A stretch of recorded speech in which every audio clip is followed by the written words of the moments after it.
এটা হচ্ছে একেবারে পেঁপে কুচি কুচি আলু ভাজির মতো করে একেবারে কুচি করে কাটছি, সাথে একটু গাজর দিছি।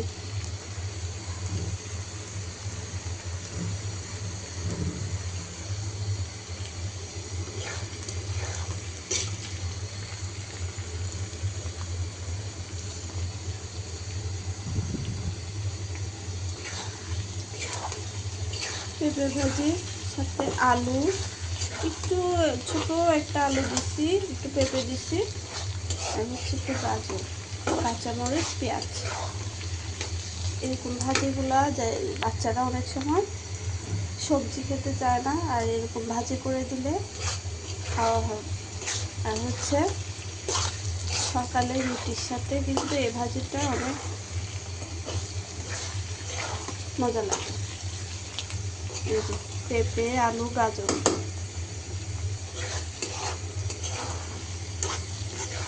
এরকম একটা ভাজি হইলে কিন্তু সকালে নাস্তাটা অনেক সুবিধা হয়, রুটির সাথে খেতে অনেক মজা।